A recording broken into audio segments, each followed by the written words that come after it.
How y'all doing? For this video, I'm showing off 4 miniatures that I bought off eBay a few months ago. I wanted to paint them up and show them off here. There's no particular theme except for 2 of them, but they're just old, mostly out of print. And they were just ones I always liked to have, and I'm going to show you off here.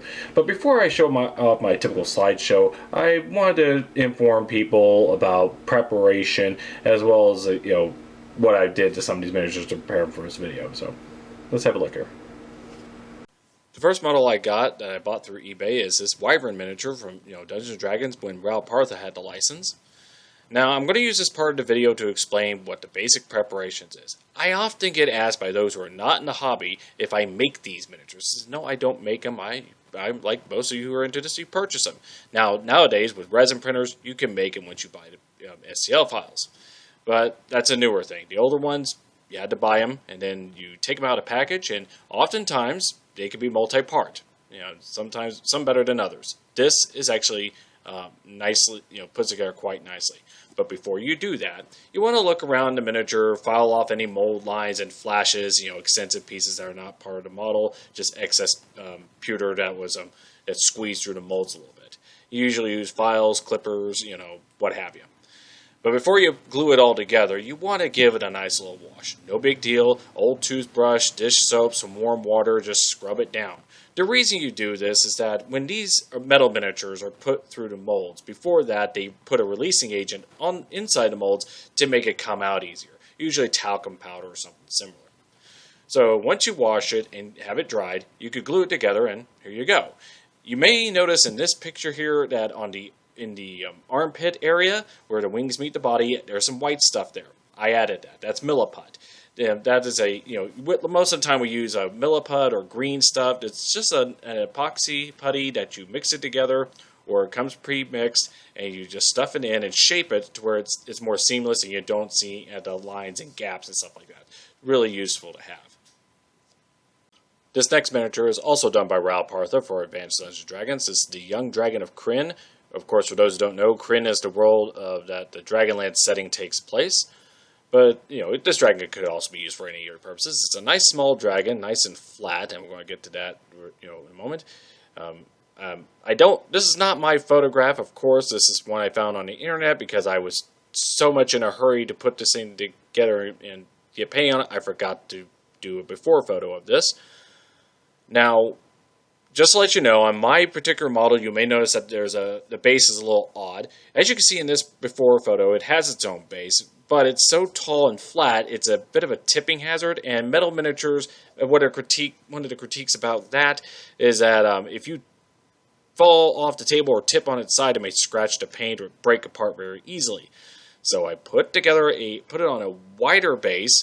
However, you also have a base on top of a base that looks kind of a little bit of a step, so unless you're building steps or cobble like that, which I didn't, what I did is I put some milliput on the base and raised it up to the level of the dragon's base and just file it down to where it's nice and even, put some textures on it, and it works out nicely.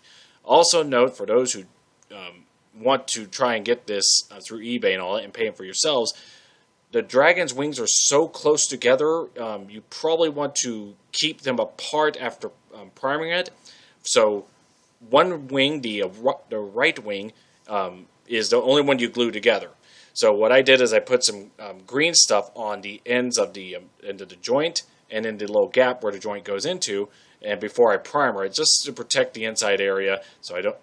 So I am halfway through painting it of the inside of the wings. I simply glue them in together and finish painting the model here. So it turned out very nicely. I painted it red. The design of this model, because it's a young dragon, it doesn't fit. It doesn't have the distinguishing features of golds, reds, blues, and all that. You can make it look like anything. Or it's just a basic generic dragon, however you want to paint it. So I just like this basic design, and I'm glad I bought it.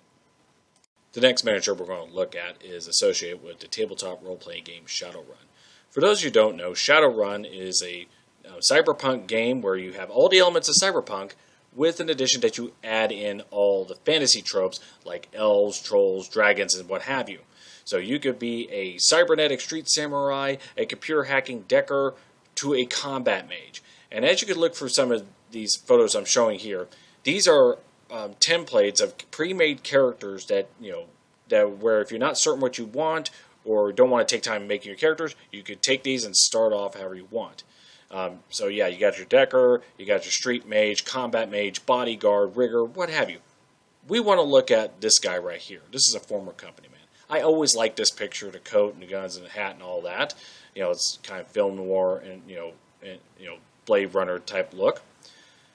But I'm going to show the miniature that features this guy. But now, just to let you know, miniatures of Shadowrun are still being made today through Ironwind Metals, but not at the former company man. But before Ironwind Metals got the license, this Ironwind Metals is also formerly Ralpartha, Grenadier Miniatures had a license at one point and produced a lot of miniatures, and both companies did have miniatures matching the art. And here is the Grenadier former company man right here. He's already primed up. Now the base is not originally his. He had a similar problem that the Young Dragon of Krynn from earlier did. His base was too narrow. Some of these older miniatures, they put the feet on bases so small, they just barely cover the parameter of where he steps and a little space in between. A very bad tipping hazard. So I put him on a wider base, of course, but then he just kind of looks weird. He's a base on top of a base with a bit of a step. So what I did is I put some milliput on it, and then filed it down to where it's nice and even, and just gray it up to where it just looks like concrete and all that. And I'll show you the after effects of this miniature here shortly. This last miniature I purchased from eBay is to a game called Confrontation, done by the company Rackham, which is a French-based company. It's their own little fantasy tabletop war game where they make their own factions and you fight against. This one is a Wolfen Prowler.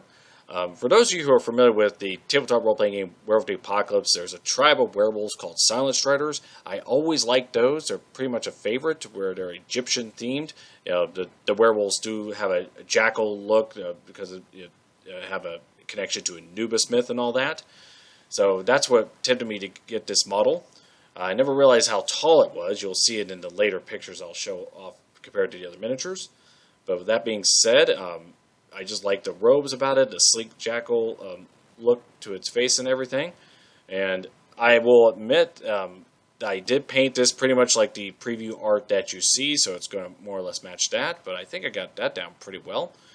So there you have it. There's a Wolfen Prowler from the Confrontation game by Rackham. This miniature is still available today. Go to caldwallen.com, and you can still purchase this, although it's priced in euros, so you may have to wait a while for it to come in.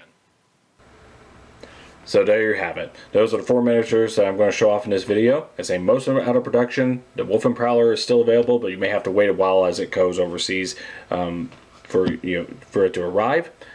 But I'm going to show off the before and after the paint jobs of what I can, except for the Young Dragon Krynn. I didn't get before photos of that. But either way, it's a typical fashion. I show off these miniatures, and if you have any questions, I'll just ask me down below. I'll see about answering for you. So part codes or things like that, if I can look those up. So other than that, enjoy the slideshow. Thank you all for watching, and have a nice day.